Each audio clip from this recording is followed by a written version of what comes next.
EP03 The contractor who stole $180,000. Channel: Case File Karma. Language: English US.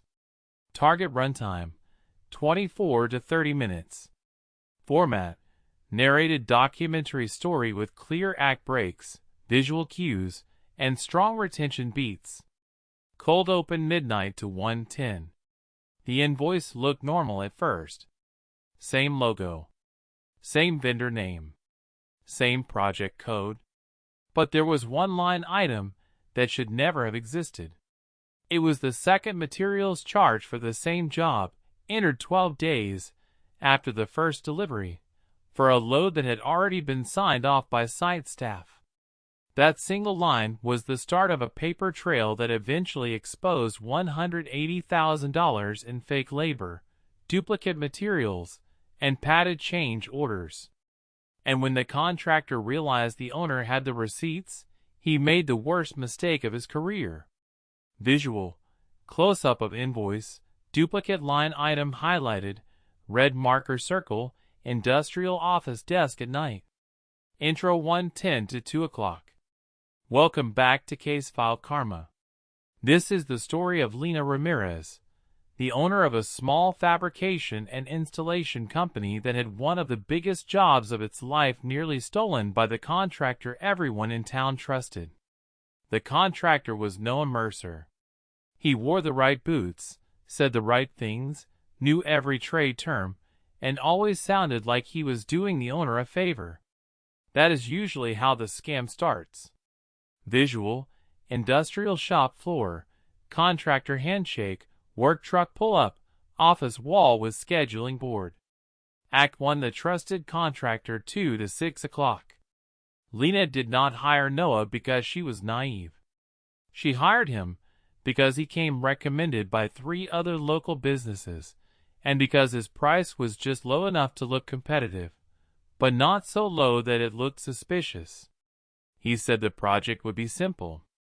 He said he had a crew ready. He said he could handle the materials, the permits, the site coordination, and the after-hours work without needing constant supervision.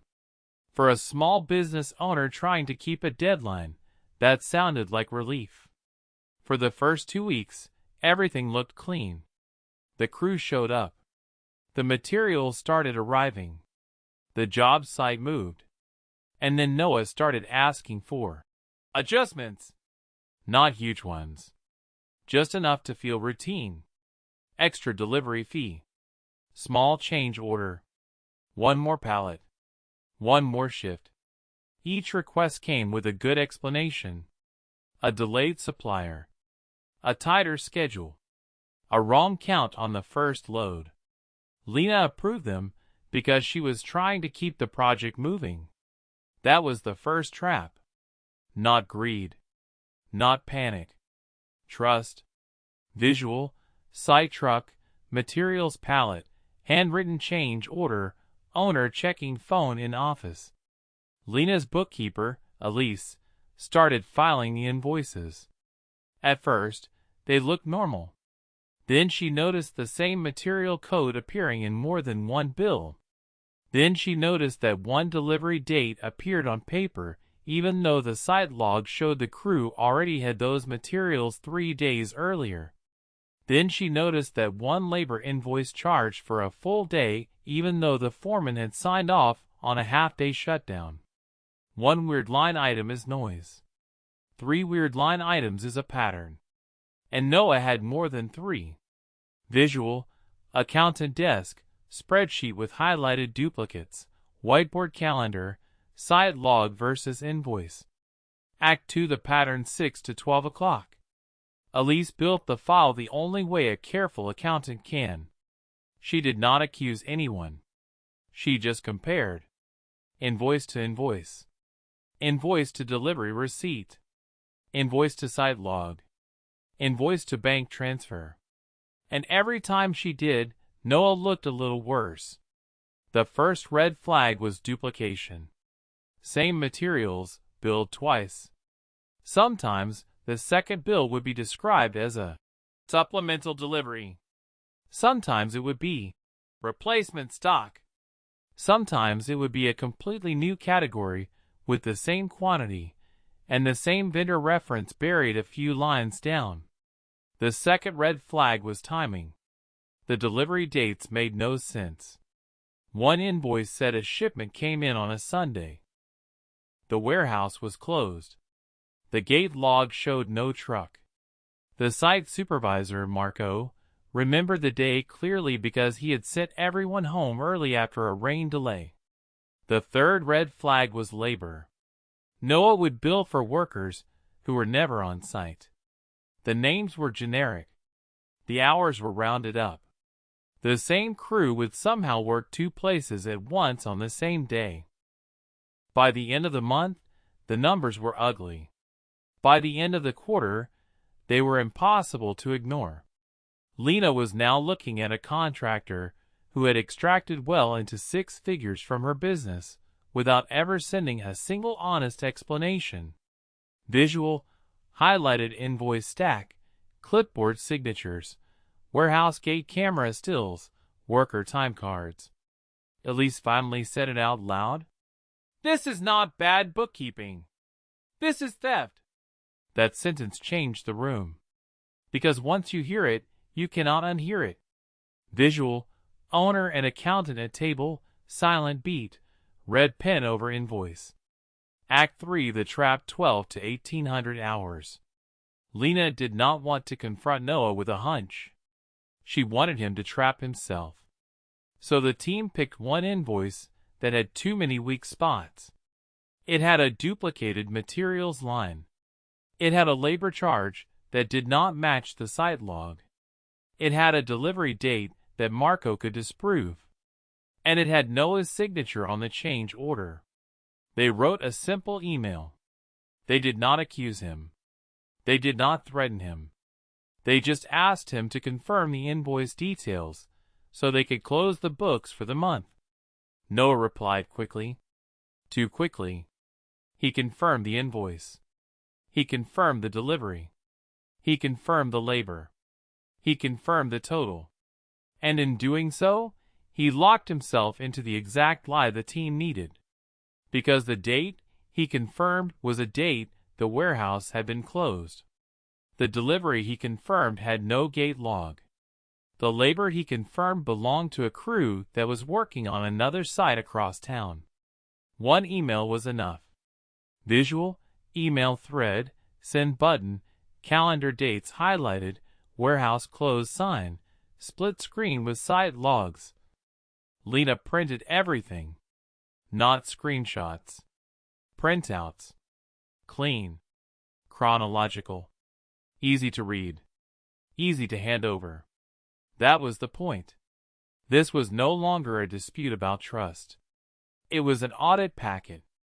Visual, printer, paper stack, folder labeled with project name, tabs and dividers. Act for the confrontation 1800 hours to 2400 hours. Noah got the meeting request at 4:15 p.m. on a Thursday. He arrived confident. That confidence lasted about 30 seconds. Lena was there. Elise was there. Marco was there. And on the table between them was a folder thick enough to make Noah stop smiling. Lena asked him one question. "Can you explain why this invoice was billed twice?" Noah tried the first move. He blamed the vendor. Then he blamed a scheduling error. Then he blamed the site crew. Then he blamed the bookkeeper. But every excuse landed in the same place, the paper trail. Elise opened the folder to page 1. The delivery receipt. The warehouse log. The site photo. The invoice. The email confirmation. Page 2. Another duplicate charge. Page 3. Another impossible labor entry. Page 4. The same vendor code, copied into 2 different jobs. By page 5, Noah stopped talking. Visual, conference room, folder open, owner calm, contractor sweating, accountant turning pages. Lena was not shouting. That made it worse. because she did not need to. She just read the numbers back to him. The exact numbers, the exact dates, the exact lies. And the more she read, the more obvious it became that he had been skimming from the business for months, maybe longer. When he finally realized the room was done with him, he tried one last line. "This is all a misunderstanding."